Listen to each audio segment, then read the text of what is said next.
Oi, gente, sejam todos bem-vindos ao nosso Agora Goiás, ao vivo aqui pela TV Assembleia Legislativa. Estamos começando com imagens ao vivo ali do Morro do Mendanha, mostrando a nossa capital que está com o tempo nublado.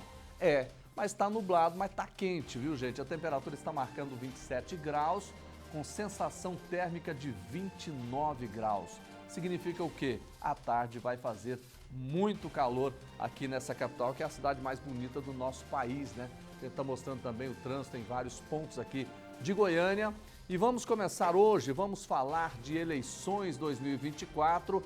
Qual é a diferença da fidelidade partidária, janela partidária? Tudo isso, o doutor Danúbio Remy, advogado especialista em direito eleitoral, vai estar aqui com a gente. E já chegou também no nosso estúdio, né, o presidente do Goiânia, que vai falar sobre essa partida importantíssima, essa fase importante do Goiânia. Despachou o Goiás e agora já está nas semifinais do Campeonato Goiano. Daqui a pouco a gente vai falar de tudo isso e tem também assuntos variados aqui no nosso programa. É o Agora Goiás que já está no ar para você.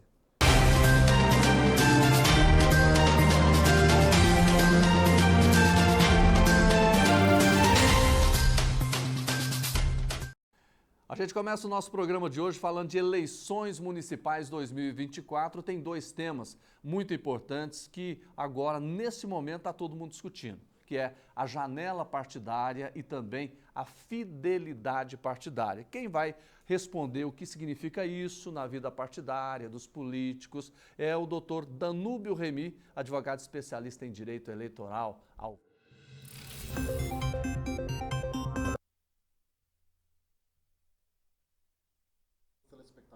Do Agora Goiás, satisfação estar aqui de novo, poder falar um pouco das eleições e agora já no apitou começou, né? Iniciamos um período importante agora de filiação partidária e também da transferência daqueles que estão filiados a partidos políticos detentores de mandato poder mudar de partido político.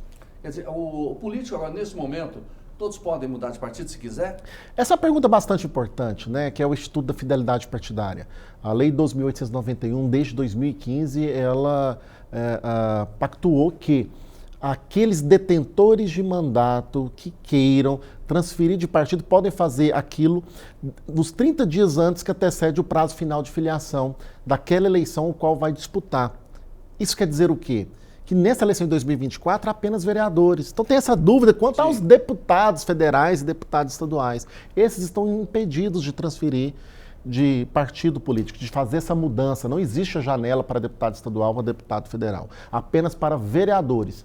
E o prazo é 30 dias antes do prazo final de filiação. Como o prazo de filiação pela nova legislação desde as duas eleições é de 6 meses antes das eleições, então nós temos esse prazo, essa janela partidária do dia 5 de março ao dia 5 de abril. Até 5 de abril. E aí não precisa justificativa para ele mudar de partido, não?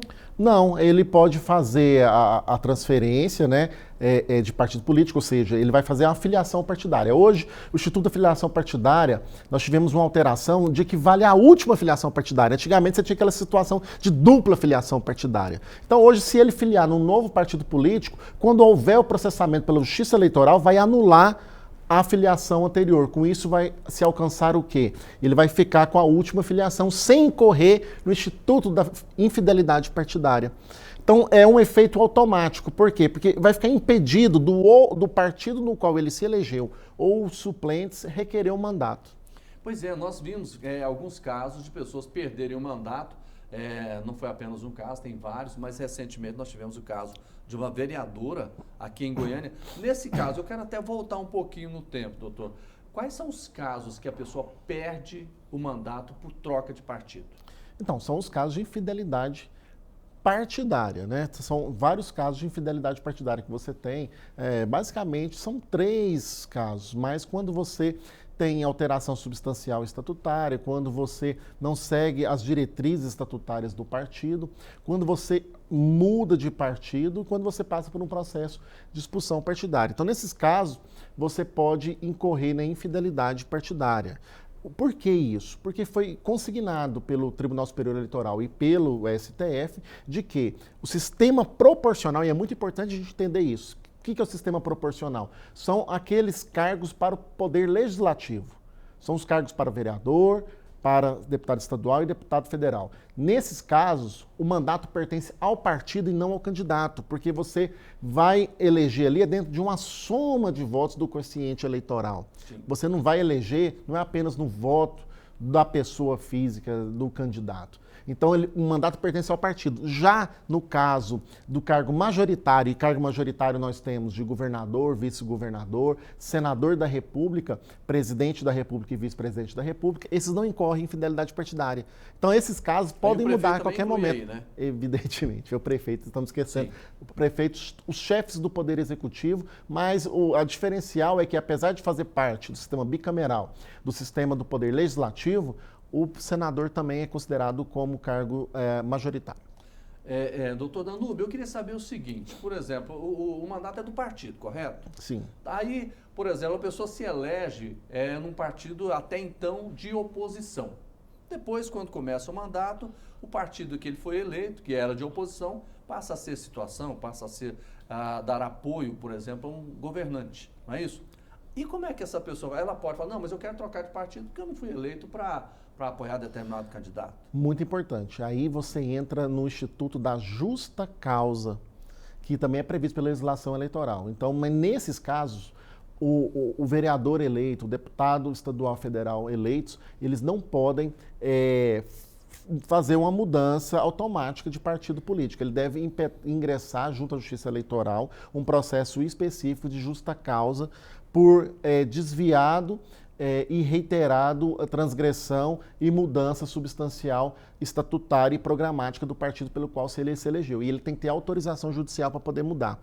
Então não é automático, você muda de partido e depois você justifica. O ideal e o correto dentro do sistema judiciário eleitoral é que a pessoa peça essa autorização, que leve e demonstre com provas robustas de que o partido teve essa mudança drástica. Ou seja, a pessoa foi eleita com uma linha programática específica e o partido teve esse desvio substancial de mudança. Mas para isso você tem um processo específico que é de justa causa de mudança de partido político. Nós falamos de uma causa, quais são as outras que justificariam, os outros pontos que justificariam a justa causa? Sim, é quando você tem fusão e incorporação de partido político, quando você tem a extinção de partido político e quando você tem esse desvio reiterado, substancial, programático e estatutário do partido. Basicamente são essas três. O que tem acontecido muito, nós temos o caso aqui na Assembleia Legislativa do Estado de Goiás, muitos casos no Estado de Goiás, e isso influenciou também dentro do processo que se chama da dança das cadeiras na Câmara Municipal de Goiânia, o caso da fusão e incorporação dos partidos políticos, né? Nós tivemos várias fusões e incorporações. Lembrando, fusão e incorporação não tem nada a ver com federação. Criou-se um novo instituto jurídico aí chamado federação, que parece com a coligação. Então você tem ali o PV, o PCdoB, o PT, por exemplo, se juntando para poder unir forças dentro do sistema proporcional. Isso é federação. Fusão e incorporação é quando um partido deixa de existir para se juntar a outro partido e se torna um só.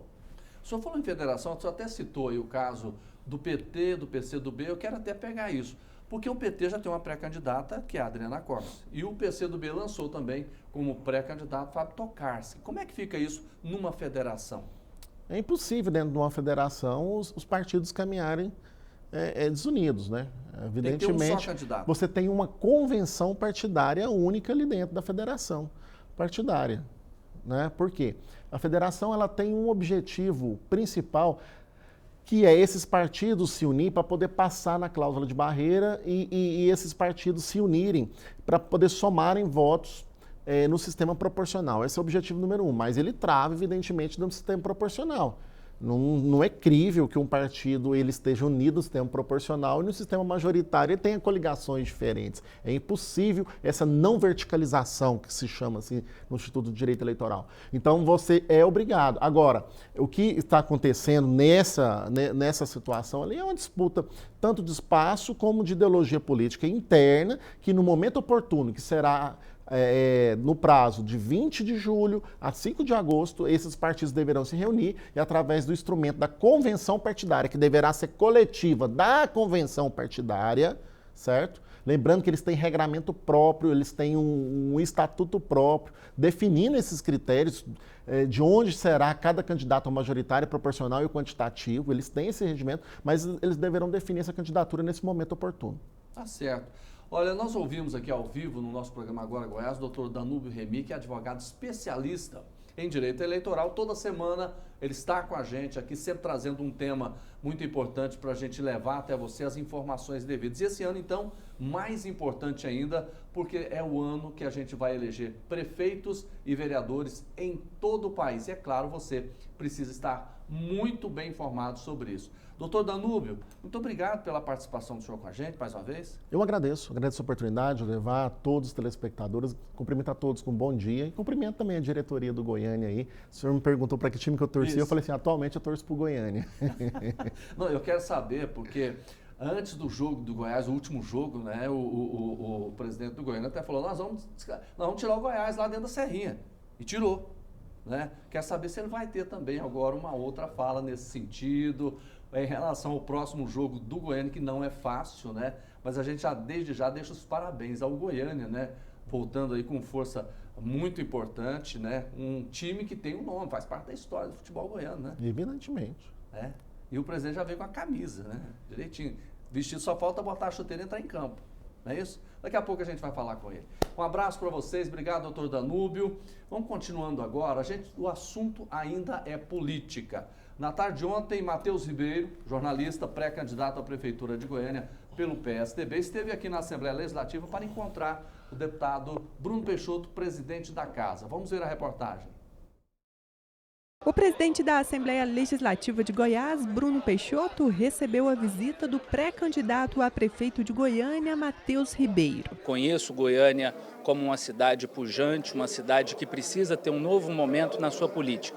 E é esse projeto que a pré-candidatura do PSDB representa, a oportunidade da gente renovar a política, buscando em quem já faz política na prática, experiências administrativas para que a gente consiga implementar uma nova gestão na cidade. Então, poder ter esse diálogo com a presidência da Assembleia Legislativa, com os nossos deputados estaduais é fundamental. Jovem, atuante, determinado, muito inteligente, tenho certeza que vai apresentar aos goianienses de nascimento e de coração ideias positivas para melhorar a qualidade de vida. Então fico muito feliz em recebê-lo, trocarmos experiências, falando um pouco da cidade que nós amamos, que é Goiânia. O ex-deputado estadual Hélio de Souza falou sobre retornar à casa e destacou o trabalho de Bruno Peixoto. Com certeza, por comemorarmos esse momento de uma grande receptividade.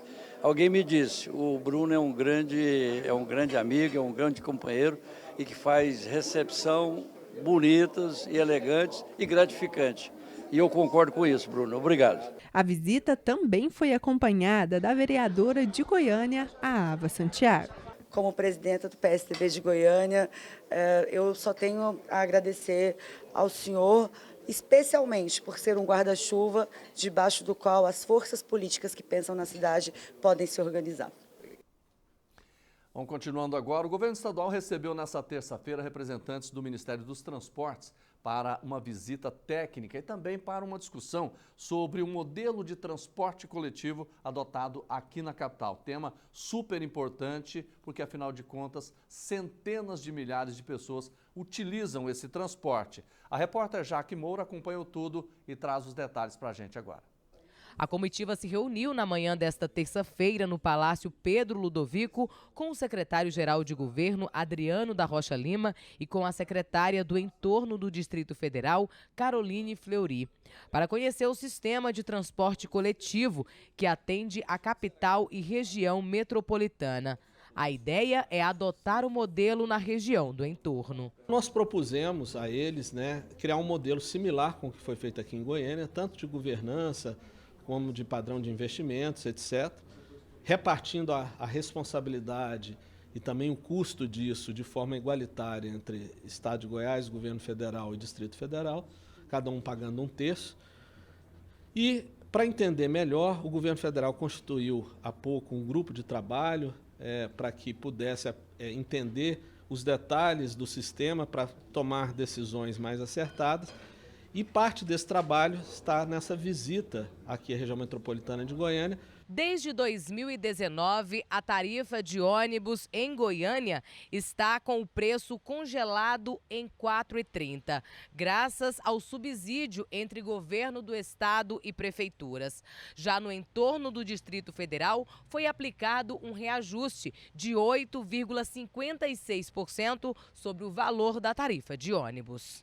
Com esse aumento, a passagem chega a custar R$ 11 para cidades como Planaltina de Goiás, Lusiânia e Novo Gama. O transporte da região é considerado precário e não há integração entre as linhas. 220 mil pessoas que vão e voltam todos os dias desses municípios, e aí nós estamos falando também dessa integração com Brasília. Então, a gente tem passagem cara, a gente não tem integração com o Distrito Federal e a gente não tem essa qualidade. Isso também, assim, horários de ônibus, não tem essa questão organizada do passageiro, saber a hora que ele pode ir, para que terminal, pegar tal ônibus, também a volta dele. Como é muito sazonal, vai cedo e volta de tarde, esses ônibus ficam parados no Distrito Federal sem poder rodar. Então, isso também encarece muito, porque você tem que sair da ponta do município e chegar até a rodoviária. Então, nós precisamos integrar, nós precisamos repensar esse modelo para que realmente funcione. Para mudar esta realidade, a expectativa é a criação de um consórcio interfederativo que conte com a participação dos governos de Goiás, Federal e de Brasília. O coordenador-geral de concessões rodoviárias do Ministério dos Transportes falou sobre a importância do projeto e do prazo para ser implantado. O grupo de trabalho tem um prazo de duração de 6 meses, prorrogado por mais 3 meses. Então, a tendência é que esse ano a gente entregue um relatório para o secretário executivo do Ministério dos Transportes sobre o tema, e a gente espera que esse relatório traga propostas de saídas para tomada de decisão política.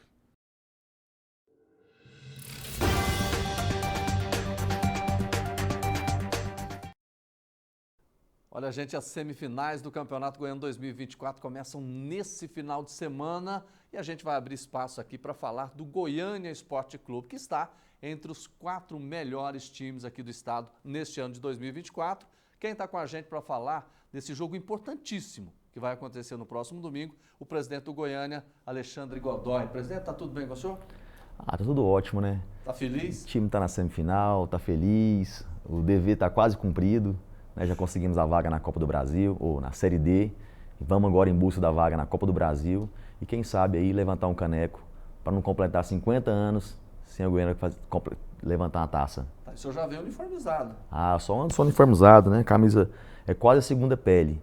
Né? Camisa do Goiânia nós temos camisa branca, preta, a tradicional, azul, amarela. Então, qualquer lugar que a gente vai, a gente coloca a camisa do Goiânia.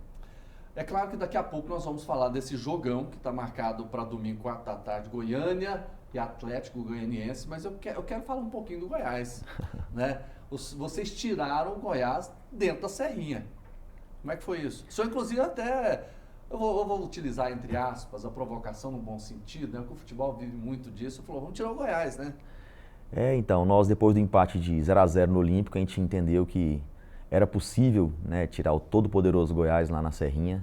E nós falamos sobre isso, né? Porque a gente viu que o nosso time tinha qualidade, nosso time estava bem entusiasmado, bem motivado com o jogo. E graças a Deus a gente conseguiu eliminar o Goiás nos pênaltis lá. E estamos aí na semifinal para agora encarar o Atlético, né, para a gente ver como é que vai ser o primeiro jogo, para que a gente possa também dar uma provocada também, com certeza. É? O que o senhor tem a dizer para o Atlético? Não vai ser fácil para o Atlético, né? Nós sabemos que o Atlético é um dos melhores times hoje que tem no Centro-Oeste, né? Esse time de Série A, e tem que respeitar o Atlético, mas com certeza dentro do campo é outra conversa. Nossos jogadores têm bastante qualidade também e com certeza vai dar muito trabalho. Pois é, e a vaga vai ser decidida lá no campo deles, assim como foi do Goiás, né? Isso é bom. Vai depender muito do primeiro jogo, né? A gente costuma falar que na nossa casa nós temos que fazer nosso dever de casa, né? Não podemos perder para o Atlético para levar a decisão lá para o Antônio Ascioli. No último jogo, lá na Serrinha, contra o Goiás, pelo menos no começo do jogo ali, o Goiás estava um pouco mais retraído, né?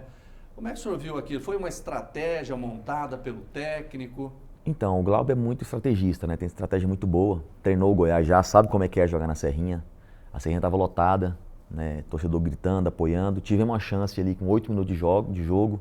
Se tivesse feito aquele gol, já tinha selado, já decretado. Aquele, presidente? Rapaz, eu acho que ele olhou. Eu estava no vidro E ele, acho que ele olhou pra mim, ele me viu no vidro e acho que ele tropeçou na bola. Eu falei, caramba, cara, não é possível um negócio desse. Ele é o goleiro, né? Ele é o goleiro só, não pode perder um gol desse, né? Tá certo, nós estamos vendo inclusive as imagens aí, né, de uma partida importante dessa do Goiânia. A partida mais importante desse ano, né? Foi a mais importante esse ano, né, um clássico.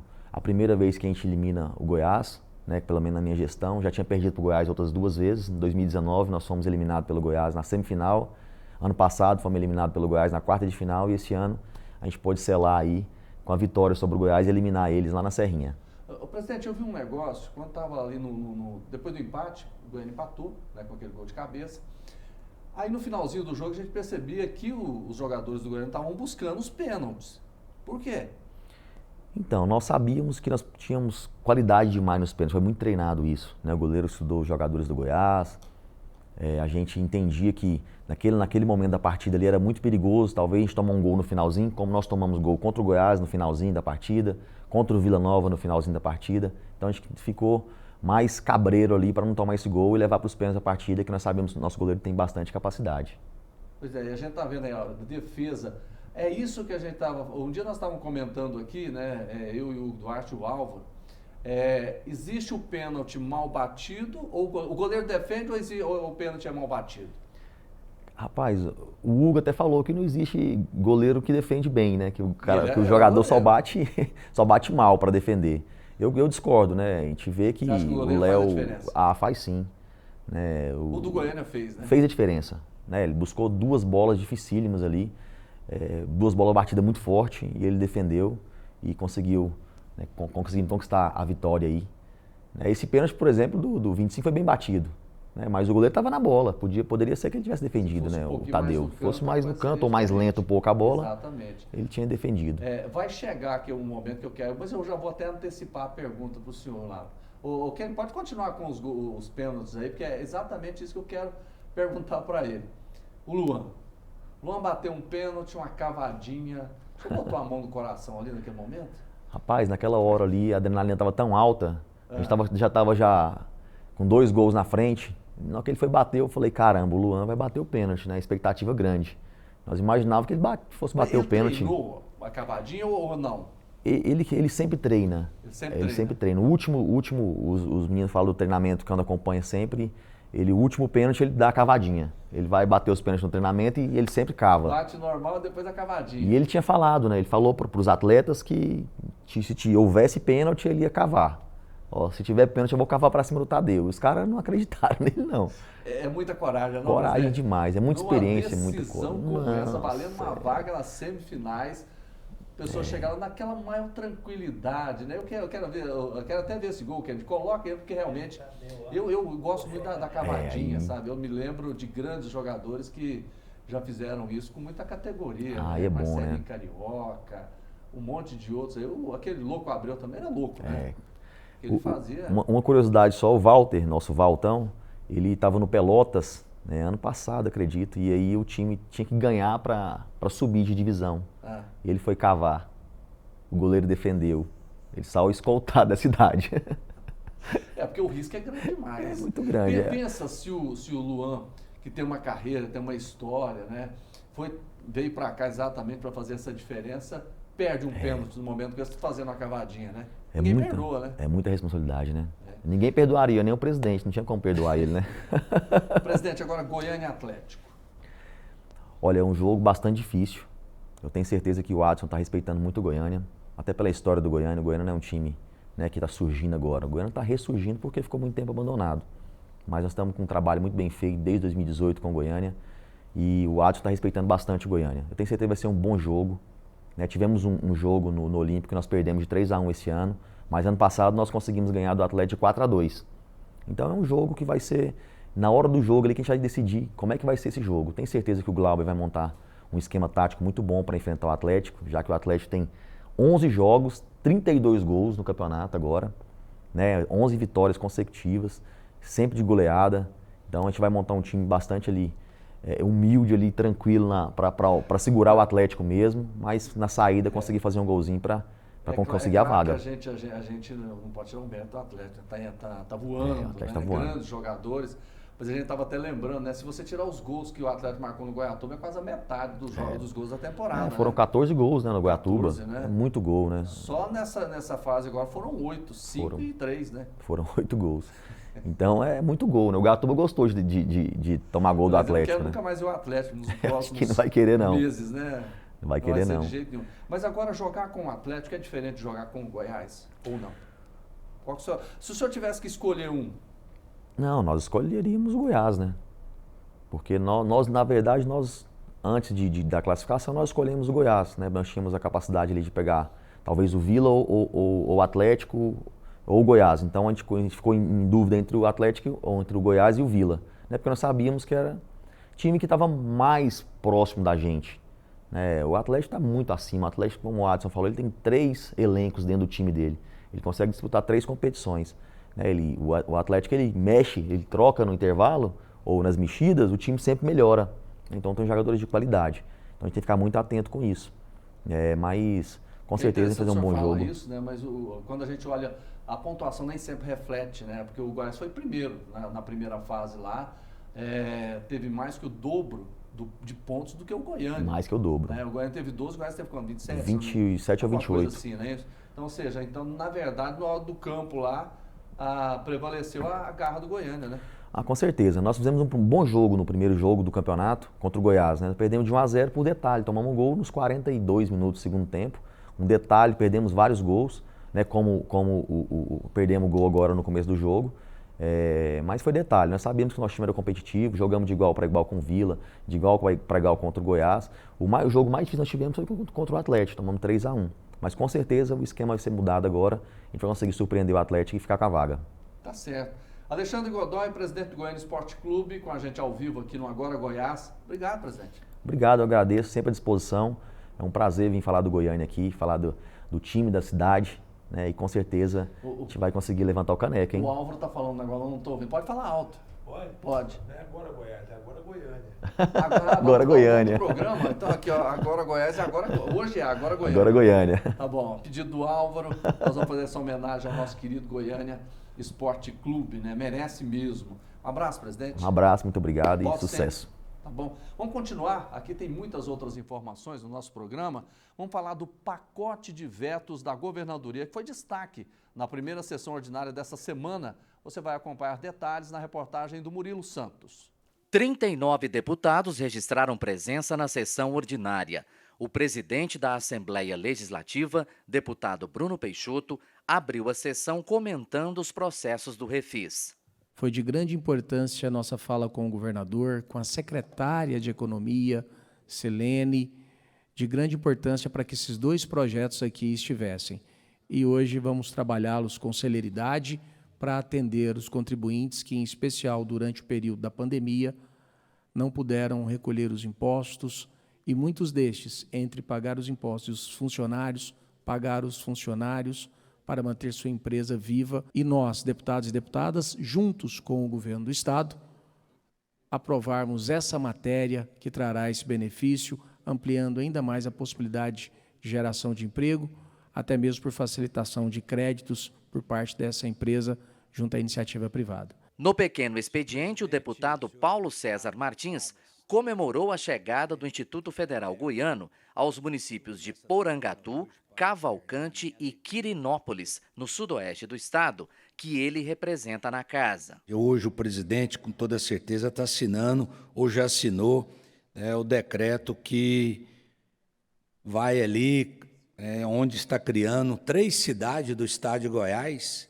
né, que praticamente, logicamente, o estado de Goiás ganha muito. E o deputado Mauro Rubio está falando que é 100 institutos para o Brasil. Isso é uma luta já de muitas lideranças fazendo isso ao longo dos anos. E aí a gente vê aí o reconhecimento. Na ordem do dia, os parlamentares apreciaram um pacote de vetos da governadoria. Por 22 votos a 4, esses vetos foram mantidos. Depois da sessão, os deputados ainda fizeram reunião movimentada da comissão mista. O presidente da Assembleia, Bruno Peixoto, acompanhou políticos do PSDB na sala das comissões. Quero, desde já, saudar aqui as ilustres presenças aqui, né? do Matheus Ribeiro, grande jornalista e suplente deputado federal, pré-candidato a prefeito de Goiânia. Também nosso ex-deputado, ex-presidente da casa e hoje presidente estadual do PSDB, doutor Hélio, seja bem-vindo. A vereadora Ava Santiago, seja bem-vinda, vereadora, também aqui por Goiânia. Na comissão mista foi aprovada a matéria do deputado Amaury Ribeiro, que beneficia produtores de leite. É um projeto que vem de encontro a ajudar os nossos produtores de leite. Eu acho que nada mais justo que essas empresas que recebem incentivos, e alguns desses incentivos já são claros, só podem ter acesso a esses incentivos empresas que usarem desses dentro de Goiás. Isso não está acontecendo. Matérias do TCE, Tribunal de Contas do Estado, e do Refis, que tratam de medidas facilitadoras para devedores de ICMS, IPVA e ITCD, tiveram pedido de vistas. Mais tempo para análise. Olha, vamos falar agora de protesto. Atenção, um grupo de populares realizou na tarde dessa terça-feira, na porta do Paço Municipal, um protesto contra a gestão do prefeito de Goiânia, Rogério Cruz. O grupo criticou a administração municipal e o empréstimo de 710 milhões de reais feito por ele e aprovado pela Câmara de Goiânia. A repórter Isabela Mendes tem mais informações.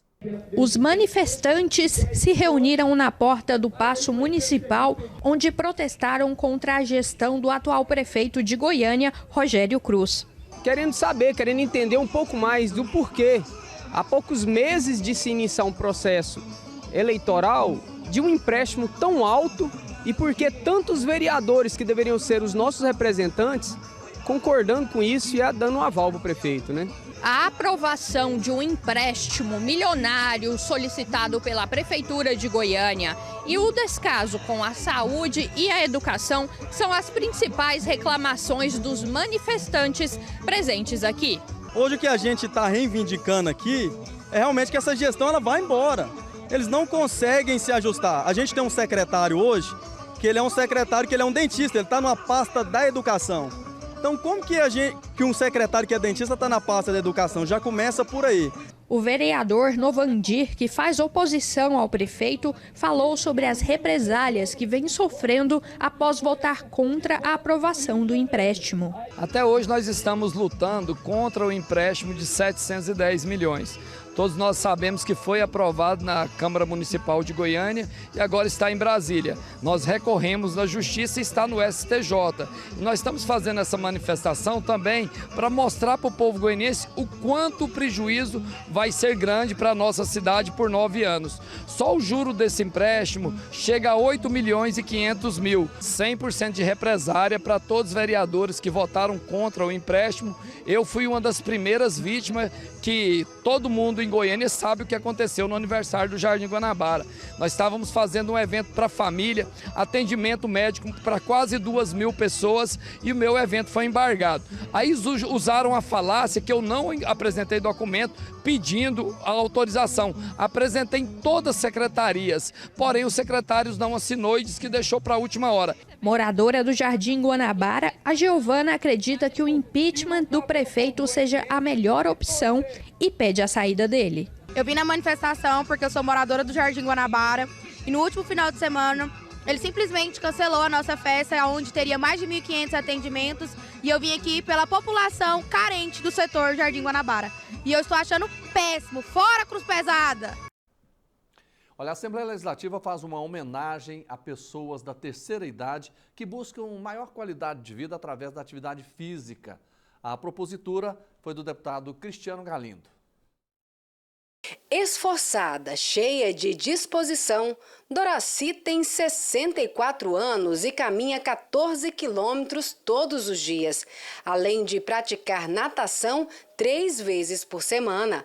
Ela e diversas pessoas que estão na terceira idade e se esforçam na prática de atividade física foram homenageadas na Assembleia Legislativa. Todos os que receberam a honraria são moradores de Trindade. A iniciativa partiu do deputado Cristiano Galindo. Quanto mais caminhar, melhor para a saúde. muito importante para o nosso coração, para o nosso dia a dia e tudo. Gratificante, né? Porque a gente está começando uma nova etapa da vida, porque entrando na terceira idade. Faça atividade física, é muito importante, principalmente na nossa idade, né? Para mim ajudou muito, ajuda muito. O evento foi prestigiado pelo prefeito da cidade, Marden Júnior, e por servidores públicos do município que trabalham diretamente com os homenageados. É um reconhecimento, uma valorização dessas pessoas. Se hoje nós estamos aqui, é porque pessoas passaram nessa trajetória, então é nada mais justo que homenageá-las em vida, dando condição de dizer o nosso muito obrigado a cada um por tudo que fizeram e fazem pela nossa cidade de Trindade. São alunos que estão com a gente no dia a dia, no cotidiano, e a gente passa a ter um pouquinho da vida deles com a gente. O deputado Cristiano Galindo falou sobre a satisfação de homenagear pessoas que estão na melhor idade e que, por meio da atividade física, buscam melhor qualidade de vida. Hoje é um dia muito especial para mim. Ter essa oportunidade de homenagear essas pessoas que foram nossas raízes, que são nossas raízes, e a gente costuma dizer que as raízes, quanto mais profundas, melhores são os frutos. E aqui, realmente, idosos de Trindade, pessoas que estão ativas e no melhor da vida, curtindo, e aqui hoje recebendo essa homenagem. Agradecer a toda a casa, toda a Assembleia, ao presidente Bruno Peixoto, que nos permite ter esses momentos tão significativos aqui na Assembleia Legislativa.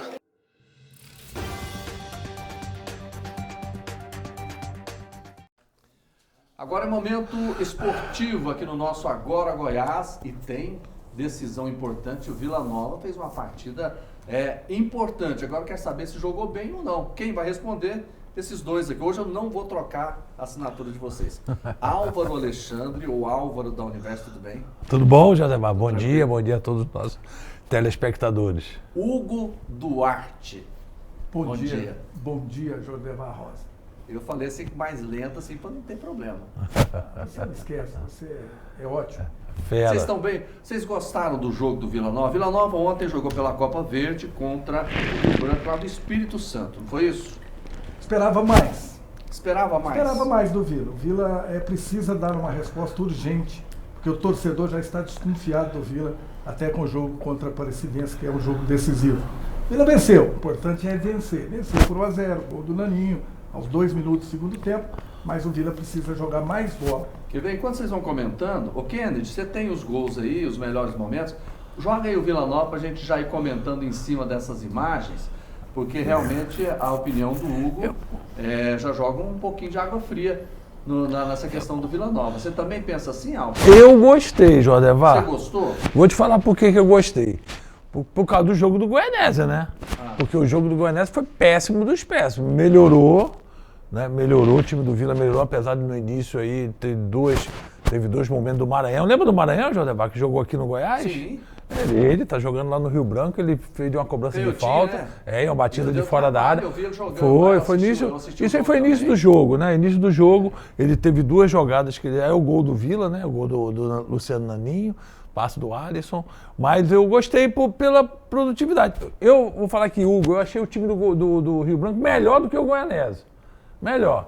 Mas o que acontece? O Vila propôs o jogo, partiu para cima. Primeiro tempo teve esses 2 lances eu assisti o jogo do início ao fim. Ele teve esses 2 lances. No final quase sofreu um gol por causa de um erro da saída do pivô. Matheus Pivô foi sair jogando, perdeu a bola e quase entregou o ouro. Mas o Vila propôs o jogo e teve em cima o tempo todo. E o resultado foi 1-0, Jordan. Você falou até os gols do jogo. Poderia ter sido os gols do jogo, realmente. Porque o Vila teve inúmeras oportunidades e perdeu a todas elas. Mas eu tô olhando aqui, nessas imagens aí, o Rio Branco não deu bola não, né? Só no início. Essa pressão foi só no início. E assim, o que você achou desse gol aí, Hugo? Bem trabalhado. Um gol entregado da defesa do Rio Branco. Porque não pode a bola passar ali 2, 3 vezes e o jogador Naninho concluir. Repara para você ver. Agora um detalhe. Quando eu falo que o time não está jogando bem, veja bem. O Vila venceu o Rio Branco do Espírito Santo por 1-0 e teve ótimas, ou 3, 4 oportunidades para fazer os gols e não faz. É aí, ô Jorlevar, que eu falo que o time não joga bem. Ele precisa ser competente. Ele não faz os gols, e isso quer dizer o quê? Que não jogou bem, não foi competente, não fez os gols.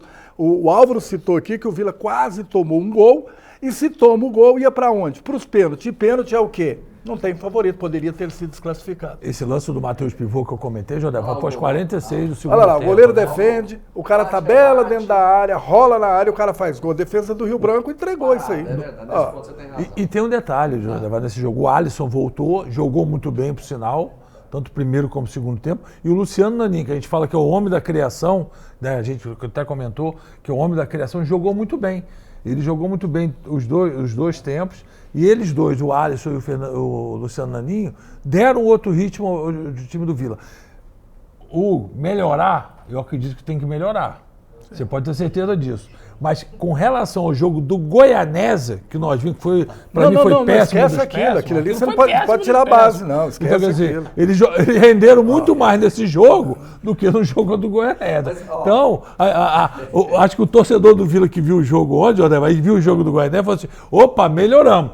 Concordo com o Hugo no sinal, tem que melhorar muito mais, mas que melhorou. Mas deixa eu botar um pouquinho de areia no negócio aqui. Eu fiz um levantamento aqui, eu vou incluir o Goianésia, viu, Hugo? Para sua insatisfação, vou incluir o Goianésia.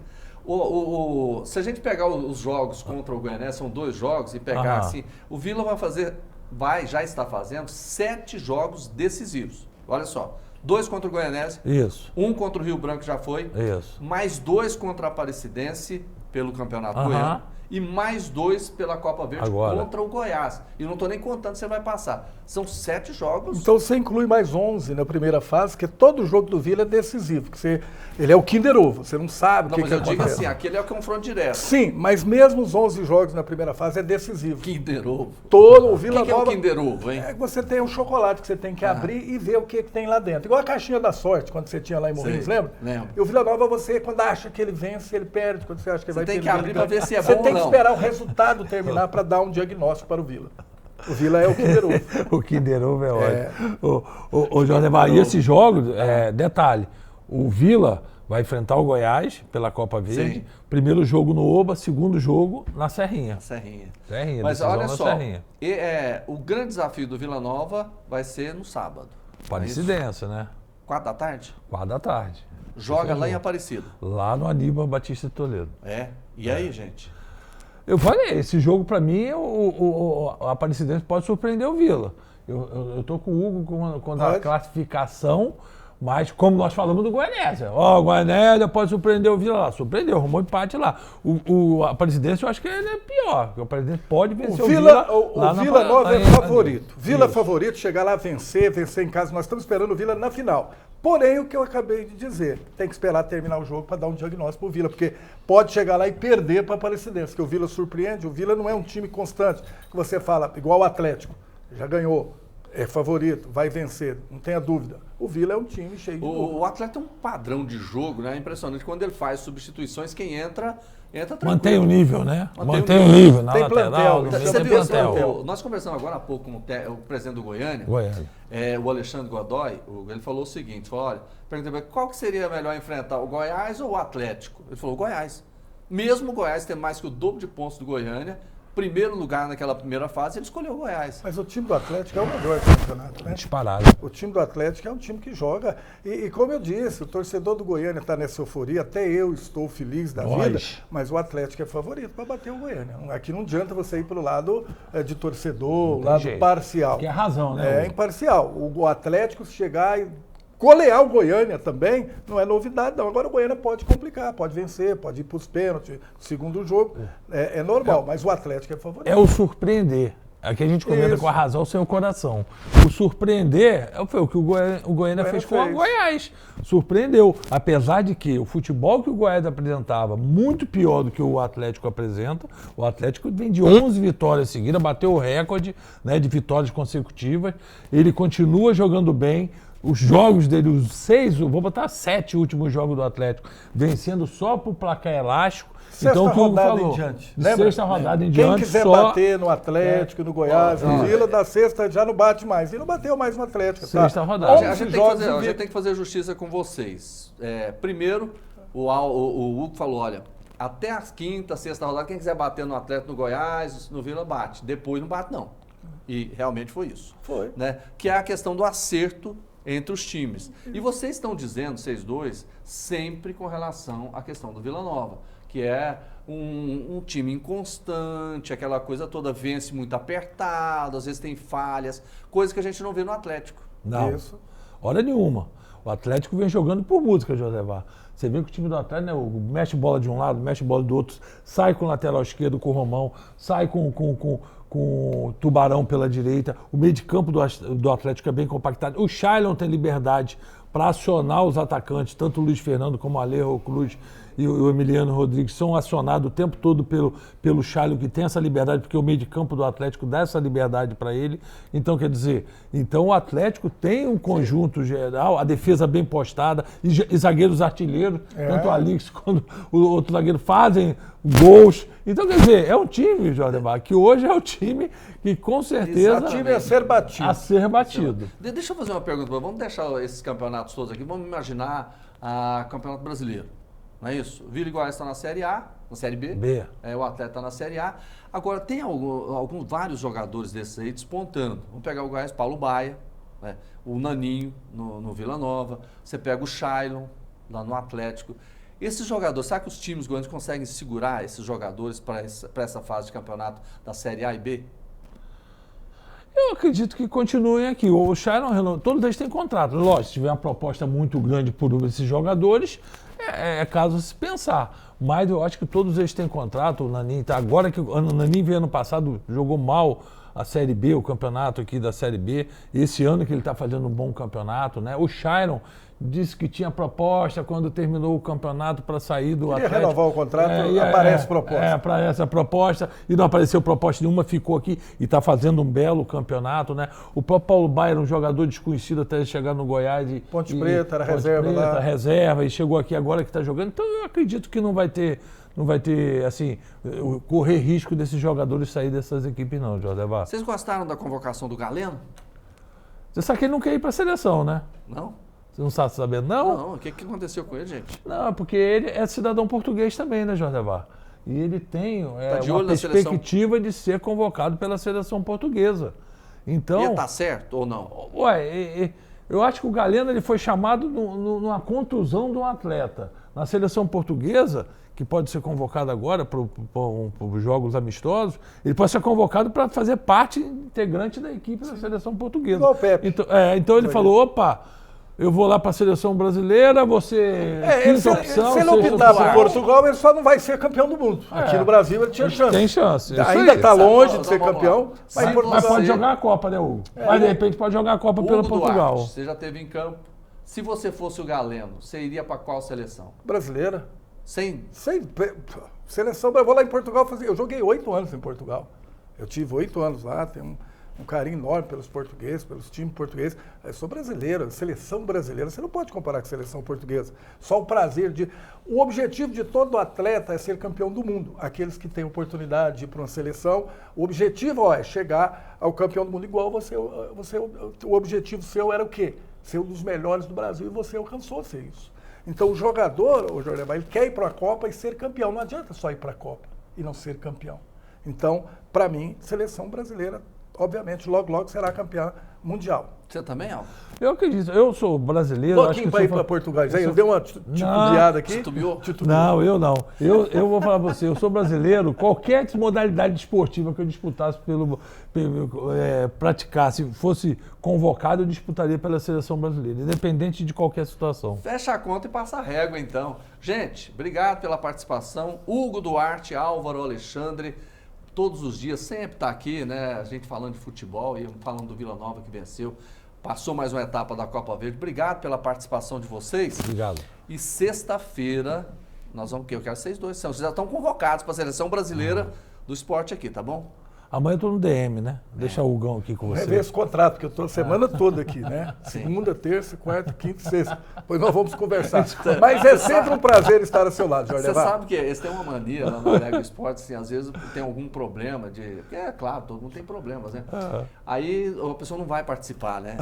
Aí chega a conversa, tá contundido. É o DM, amanhã eu tô no DM. O Álvaro vai sentir o tornozelo. Amanhã eu tô no DM. Já tô avisando, aquele jogador, né, que nem entrou em campo, Mas ele tá com o Secar avisa, aquela coisa que o jogador... amanhã ele vai sentir o tornozelo, o Álvaro não estará presente e eu estarei aqui junto, quinta-feira, com o meu amigo Jorge Levar. Amanhã, daqui a pouquinho, 11 horas, tem o quê? Alego Esportes. 11 horas. Perde não, gente. Esse povo, eu gosto de assistir porque é sempre uma polêmica. Muito legal. Obrigado a vocês. Bom dia. Até mais. Bom dia. Bom? E eu quero falar agora de um problema que realmente mexe com muita gente, que é o preço do combustível, né, Kennedy? Com o sobe e desce no preço dos combustíveis, motoristas goianos estão pesquisando e estão enfrentando filas para conseguir o produto mais barato. Isabela Mendes. O Valdir mora no setor Urias Magalhães e veio até o setor Vila Nova para abastecer mais barato e para ele compensou. Aqui está mais barato, está bem em conta. Tanto a gasolina como o álcool. Já a dona Amélia está sempre de olho nos postos de combustível para não perder as promoções, mesmo enfrentando uma fila enorme como a deste posto. Compensa ficar na fila? Muito, vale a pena sim. A partir desta semana, abastecer deverá ficar mais caro. Isso porque o ICMS, imposto que incide sobre a circulação de produtos e serviços, deverá aumentar para compensar as perdas da receita em diversos estados. Para o Sávio, o aumento do imposto não se justifica e acredita que deveria diminuir. Já está bastante alto, bem na verdade, né? Precisava, bem na verdade, era baixar, né? Mas nunca baixa, só aumenta. E o Gustavo concorda. Para ele, o consumidor é sempre prejudicado com as variações do combustível. E o que resta é pesquisar. Aqui no Brasil o aumento parece que é quase semanal, né? Então a gente está sempre ouvindo essa notícia e nem assusta tanto mais. E o nosso papel é procurar onde está mais barato, né? E como aqui no caso a gente já conhece, é de confiança, a gente ainda acha que não tem tanto problema pegar uma filinha dessa, né? Mas pelo menos pega. Gente, o nosso programa Agora Goiás está terminando aqui. Eu quero agradecer a sua companhia. Foi muito bom ter você com a gente. Nessa quinta-feira a gente volta com mais informações. Seja bem-vindo sempre, tá bom? Grande abraço e até a próxima.